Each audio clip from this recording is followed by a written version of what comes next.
ഇന്ന് നമ്മുടെ സമൂഹത്തിൽ വൃക്ക രോഗികളുടെ എണ്ണം വളരെയധികം കൂടിക്കൊണ്ടിരിക്കുകയാണ്. ഇപ്പോൾ വൃക്ക രോഗികൾ എന്ന് പറയുമ്പോൾ ഒരു വൃക്ക ഫെയിലിയർ മാത്രമല്ല, കിഡ്നി സ്റ്റോൺ അല്ലെങ്കിൽ യൂറിനറി ട്രാക്ട് ഇൻഫെക്ഷൻസ് അല്ലെങ്കിൽ കിഡ്നിക്ക് വരുന്ന നീർക്കെട്ട്, അപ്പോൾ ഇത്തരം നിരവധി അസുഖങ്ങളാണ് ഓരോ രോഗിക്കും നമ്മൾ കണ്ടുകൊണ്ടിരിക്കുന്നത്. എങ്ങനെയൊക്കെ നമ്മുടെ കിഡ്നിയെ ഒരു ഹെൽത്തി കിഡ്നി ആക്കി മാറ്റാം, അത് നമ്മുടെ ജീവിതത്തിൽ മാറ്റം വരുത്തേണ്ടത് എന്തൊക്കെ, അതിനെക്കുറിച്ച് ചർച്ച ചെയ്യാനാണ് ഞാൻ വന്നിരിക്കുന്നത്. ഞാൻ doctor Shahala CH, doctor Basil Somiya hospital, Pandikkad, Malappuram ജില്ല. എന്തൊക്കെയാണ് നമ്മുടെ കിഡ്നിയുടെ ഫങ്ഷൻസ്, പ്രധാനപ്പെട്ട എന്തൊക്കെ ജോലികളാണ് നമ്മുടെ കിഡ്നി നമ്മുടെ ശരീരത്തിൽ ചെയ്യുന്നത് എന്ന് നോക്കാം. നമുക്കറിയാം കിഡ്നി മറ്റുള്ള അവയവങ്ങളെ പോലെയല്ല, ഒരുപാട് ഫങ്ഷൻസ് ആണ് ചെയ്യുന്നത്. അതുകൊണ്ട് തന്നെ കിഡ്നിക്ക് ഒരുപാട് വർക്ക് ലോഡ് ഉണ്ട് ബോഡിയിൽ.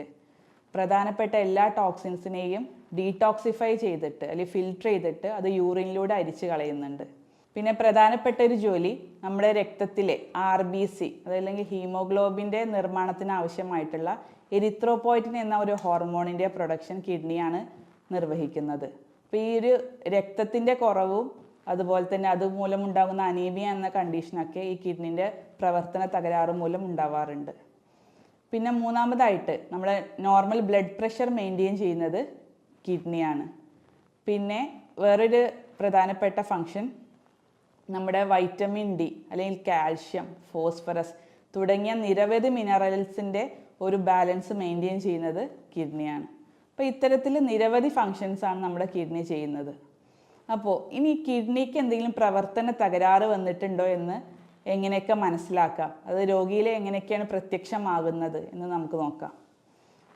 സാധാരണയായി പേഷ്യൻസ് പറയുന്നത് രാവിലെ എണീറ്റാൽ തന്നെ ഒരു ക്ഷീണം അല്ലെങ്കിൽ ഒരു തളർച്ച, ഒരു ജോലി ചെയ്യാനൊന്നും ഒരു ഉഷാറ് ഇല്ലാത്തൊരവസ്ഥ, അതൊക്കെയാണ് പൊതുവേ പേഷ്യൻസ് പറയാറുള്ളത്. പിന്നെ രാത്രി ഉറക്കം കിട്ടാത്തൊരവസ്ഥ ഉണ്ടാവാറുണ്ട്. ഇതിനൊക്കെ പ്രധാന കാരണം ഈ RBCയുടെ പ്രൊഡക്ഷൻ്റെ കുറവാണ്. എന്ന് പറഞ്ഞല്ലോ, കിഡ്നിയാണ് RBC ഉണ്ടാക്കാൻ സഹായിക്കുന്നത്. അപ്പോൾ ഈ രക്തത്തിലെ RBC കുറഞ്ഞു കഴിഞ്ഞാൽ അവർക്ക് ഓട്ടോമാറ്റിക്കലി രക്തയോട്ടം കുറഞ്ഞിട്ട് അങ്ങനെ ക്ഷീണം തളർച്ചയൊക്കെ ഉണ്ടാവാനുള്ള സാധ്യത വളരെ കൂടുതലാണ്. പിന്നെ രണ്ടാമതായി കാണുന്നത് വേറെ സ്കിന്നിൽ ഡിസീസ് ഒന്നും ഇല്ലാതെ അവർക്ക് തൊലിപ്പുറത്ത് ചൊറിച്ചിൽ വരുന്നത്. വേറെ അസുഖങ്ങളൊന്നുമില്ല, പക്ഷേ പ്രത്യേകിച്ച് കാരണങ്ങളൊന്നുമില്ലാതെ വെറുതെ ചൊറിച്ചിലായിട്ട് കാണപ്പെടാറുണ്ട് ചില രോഗികളിൽ. അതിന് കാരണം ഈ ടോക്സിൻസ് അത് ഫിൽട്ടർ ചെയ്യാതെ പുറത്തേക്ക് കളയാൻ കിഡ്നിക്ക് ആവുന്നില്ല. അത് കാരണം അവർക്ക് ശരീരത്തിൽ ചൊറിച്ചിൽ അനുഭവപ്പെടാം. പിന്നെ മൂന്നാമതായി കാണുന്നത് മൂത്രത്തിൻ്റെ ഒരു ടോണിലുള്ള വ്യത്യാസങ്ങളാണ്. മൂത്രം ഇടയ്ക്കിടയ്ക്ക് അവർക്ക് പോകാനുള്ള ഒരു ആശങ്ക ഉണ്ടാവും. അത് രാത്രിയായിരിക്കും കൂടുതലായിട്ട് ഉണ്ടാവുക. ഇത് നമ്മൾ വേറെ അസുഖങ്ങളിലും കാണും, യൂറിനറി ട്രാക്ട് ഇൻഫെക്ഷനിൽ കാണാം, അല്ലെങ്കിൽ കിഡ്നി സ്റ്റോണിലൊക്കെ കാണുന്നുണ്ട്. പക്ഷെ അതൊക്കെ നമുക്ക് യൂറിൻ ഒരു അനാലിസിസ് നടത്തിയാൽ അല്ലെങ്കിൽ ഒരു സ്കാനിങ് എടുത്തു കഴിഞ്ഞാൽ നമുക്കത് ഏത് കണ്ടീഷനാണെന്ന് മനസ്സിലാക്കാൻ പറ്റും. കിഡ്നി ഫെയിലിയറിലൊക്കെയാണ് കൂടുതലായിട്ട് നമ്മൾ അതിനൊരു പ്രത്യേകിച്ച് ശ്രദ്ധ കൊടുക്കേണ്ടതും അതിന് പെട്ടെന്ന് തന്നെ ട്രീറ്റ്മെൻറ്റ് എടുക്കേണ്ടതൊക്കെ കിഡ്നി ഫെയിലിയറിൻ്റെ കേസിലാണ്. പിന്നെ മൂത്രത്തിൽ പത കാണുന്നത് നമുക്കറിയാം. നോർമലി നമ്മൾ മൂത്രം ഒഴിക്കുമ്പോൾ ചെറിയൊരു പതയൊക്കെ ഉണ്ടാവാറുണ്ട്. പക്ഷേ ഒരു കിഡ്നി പ്രവർത്തന രഹിതമായിട്ടുള്ളൊരു കിഡ്നി ആണെങ്കിൽ ആ മൂത്രത്തിലെ പത കുറച്ച് സമയത്തേക്ക് ടോയ്ലറ്റിൽ എപ്പോഴും ഉണ്ടാവും. ആ പത നമുക്ക് കൂടുതൽ സമയത്തേക്ക് നമുക്ക് കാണാൻ സാധിക്കും. അങ്ങനത്തെ ഒരു പതയാണ് ഇത്തരം കേസിൽ കാണുന്നത്. പിന്നെ അടുത്തതായിട്ട് മൂത്രത്തിൻ്റെ കോൺസെൻട്രേഷൻ കൂടിയൊരവസ്ഥ, അത് കളറിൽ വ്യത്യാസം വരിക, അല്ലെങ്കിൽ അതിൻ്റെ കോൺസെൻട്രേഷൻ കൂടിയിട്ടുള്ളൊരവസ്ഥയെ മൂത്രത്തിൽ കാണുന്നുണ്ട്. അടുത്തതായിട്ട് ഈ കിഡ്നിയുടെ പ്രവർത്തനരഹിതമായിട്ടുള്ള പേഷ്യൻസിൽ നമ്മൾ കാണുന്നത് കിഡ്നി സ്റ്റോണുകളാണ്. അതായത് ഈ ക്രിസ്റ്റൽസ്, കൂടുതലായിട്ട് മിനറൽസിൻ്റെ ക്രിസ്റ്റൽസ് ഈ യൂറിനറി ട്രാക്റ്റിൽ എവിടെയെങ്കിലും ഡെപ്പോസിറ്റ് ചെയ്തിട്ട് അതിൻ്റെ സ്റ്റോണുകളായിട്ട് രൂപപ്പെടാറുണ്ട്. പിന്നെ അതിൻ്റെ ലക്ഷണങ്ങളായിട്ട് വേദന, ബാക്ക് പെയിൻ, പിന്നെ മൂത്രമൊഴിക്കുമ്പോൾ രക്തം പോവുക, അങ്ങനത്തെ പല ബുദ്ധിമുട്ടുകളും ഈ കിഡ്നി പേഷ്യൻസിൽ നമ്മൾ കാണാറുണ്ട്. അപ്പോൾ ഇത്തരം ലക്ഷണങ്ങൾ കണ്ടു കഴിഞ്ഞാൽ നമ്മൾ ചെയ്യേണ്ട കാര്യങ്ങളാണ് ഞാൻ പറയാൻ പോകുന്നത്. നമ്മൾ ആദ്യമായി ചെയ്യേണ്ടത് ഒരു റീനൽ ഫങ്ഷൻ ടെസ്റ്റ് അല്ലെങ്കിൽ കിഡ്നി ഫങ്ഷൻ ടെസ്റ്റാണ് ചെയ്യേണ്ടത്. അതിൽ ബ്ലഡിലുള്ള യൂറിയ, അതുപോലെ തന്നെ ക്രിയാറ്റിനിൻ, ബ്ലഡ് യൂറിയ, നൈട്രജൻ തുടങ്ങിയിട്ടുള്ള പാരാമീറ്റേഴ്സിൻ്റെ അളവ് കൃത്യമായി കിട്ടും. അതിൽ നിന്ന് നമുക്ക് കിഡ്നി എത്രത്തോളം കാര്യക്ഷമമായി പ്രവർത്തിക്കുന്നു എന്നുള്ളതും നമുക്ക് അറിയാൻ സാധിക്കും. പിന്നെ യൂറിനറി ട്രാക്ട് ഇൻഫെക്ഷനോ അല്ലെങ്കിൽ കിഡ്നി സ്റ്റോണൊക്കെ ഉള്ള കേസിലാണെങ്കിൽ ഒരു യൂറിൻ അനാലിസിസ് അല്ലെങ്കിൽ സ്കാനിങ് അങ്ങനെ തുടങ്ങിയ നിരവധി ടെസ്റ്റുകൾ ചെയ്താലും അത് ഏതാണെന്ന് നമുക്ക് മനസ്സിലാക്കാൻ സാധിക്കും. ഇനി ഇത്തരം ലക്ഷണങ്ങളൊക്കെ കണ്ടു കഴിഞ്ഞാൽ നമ്മൾ കുറച്ച് കാര്യങ്ങൾ ശ്രദ്ധിക്കണം. അതായത് നമ്മുടെ ഭക്ഷണ രീതിയിൽ, നമ്മുടെ വെള്ളം കുടിയിൽ, നമ്മുടെ വ്യായാമത്തിൽ ഇത്തരം കുറച്ച് കാര്യങ്ങൾ ശ്രദ്ധിച്ചു കഴിഞ്ഞാൽ നമ്മുടെ കിഡ്നിയുടെ ആരോഗ്യം നമുക്ക് പൂർവ്വസ്ഥിതിയിലേക്ക് തന്നെ മാറ്റാൻ കഴിയും.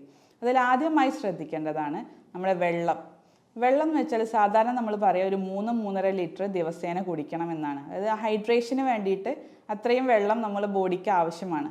പക്ഷേ കിഡ്നിയുടെ പ്രവർത്തനം കുറഞ്ഞൊരു പേഷ്യൻ്റ് ആണെങ്കിൽ ഒരു 800 ml വെള്ളം മാത്രമേ കുടിക്കാൻ പറ്റുള്ളൂ. കാരണം പൊതുവേ ഒരു നീർക്കെട്ട് അല്ലെങ്കിൽ അവർക്ക് ശരീരത്തിലൊരു നീരിൻ്റെ ഒരു അസ്വസ്ഥതകളൊക്കെ ഉണ്ടാവും. അപ്പോൾ ആ സമയത്ത് കൂടുതൽ വെള്ളം ശരീരത്തിലേക്ക് എത്തിക്കഴിഞ്ഞാൽ അത് കൂടുതൽ കിഡ്നിക്ക് വർക്ക് ലോഡ് കൂടുകയാണ് ചെയ്യുന്നത്. അപ്പോൾ അതുകൊണ്ട് തന്നെ വെള്ളത്തിൻ്റെ അളവ് 800 ml എന്നുള്ള രീതിയിൽ ഈ കിഡ്നി രോഗികൾ ലിമിറ്റ് വെക്കണം. ബാക്കിയുള്ളവരെ കിഡ്നിക്ക് പ്രശ്നമൊന്നും ഇല്ലാത്തവരാണെങ്കിൽ ഒരു 3-3.5 ലിറ്റർ വെള്ളമെങ്കിലും ദിവസേന കുടിക്കണം. ഇനി ഭക്ഷണത്തിൻ്റെ കാര്യത്തിൽ നമുക്കറിയാം, നമ്മൾ ആൽക്കഹോളിക് ബിവറേജസ് അല്ലെങ്കിൽ സോഫ്റ്റ് ഡ്രിങ്ക്സ്, പെപ്സി, കൊക്കക്കോള തുടങ്ങിയിട്ടുള്ള സോഫ്റ്റ് ഡ്രിങ്ക്സ് പരമാവധി ഒഴിവാക്കുക അല്ലെങ്കിൽ തീരെ ഉപയോഗിക്കാതിരിക്കുക. പിന്നെ പുറത്തുനിന്നുള്ള ക്യാൻഡ് ഫുഡ് അല്ലെങ്കിൽ പ്രോസസ്ഡ് ആയിട്ടുള്ള മീറ്റ്, നമുക്കറിയാം ഇറച്ചികളൊക്കെ പ്രോസസ്ഡ് രൂപത്തിൽ, റെഡിമെയ്ഡ് രൂപത്തിൽ നമുക്ക് പാക്കറ്റുകളിൽ ലഭ്യമാണ്. അത് പൂർണ്ണമായിട്ടും ഒഴിവാക്കുക.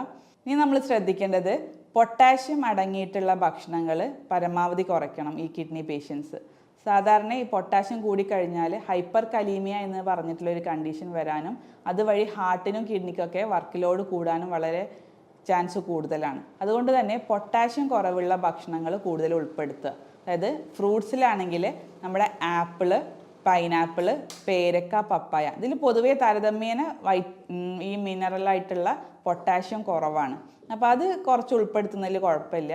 പക്ഷേ കൂടുതൽ പൊട്ടാഷ്യം അടങ്ങിയിട്ടുള്ള ചീര, മുരിങ്ങ എന്നിവയൊക്കെ പൂർണ്ണമായും ഒഴിവാക്കണം.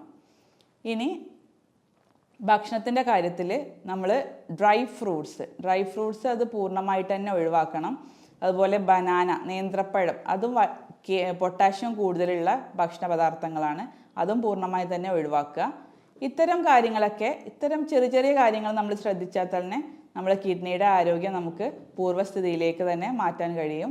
പിന്നെ അതുപോലെ തന്നെ നമുക്കറിയാം, കണ്ണ് പോകുമ്പോഴേ നമുക്കതിൻ്റെ കണ്ണിൻ്റെ വിലയെ അറിയുള്ളൂ. അതുപോലെ തന്നെയാണ് കിഡ്നി. ഒരുപാട് വർക്കുകൾ ചെയ്യുന്ന ഒരു അവയവമാണ് ഈ കിഡ്നി എന്ന് പറയുന്നത്.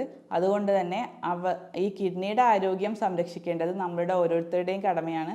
അതുകൊണ്ട് ഇത്തരം കാര്യങ്ങൾ ശ്രദ്ധിച്ചു കഴിഞ്ഞാൽ നമുക്ക് അസുഖം വരാതെ ദീർഘകാലത്തേക്ക് നല്ലൊരു ഹെൽത്തി കിഡ്നി നമുക്ക് ഉണ്ടാവും. അപ്പോൾ എല്ലാവർക്കും നല്ലൊരു ആരോഗ്യം അല്ലെങ്കിൽ നല്ലൊരു ആരോഗ്യപൂർണ്ണമായ ജീവിതം ആശംസിച്ചുകൊണ്ട് ഞാൻ നിർത്തുന്നു. നന്ദി, നമസ്കാരം.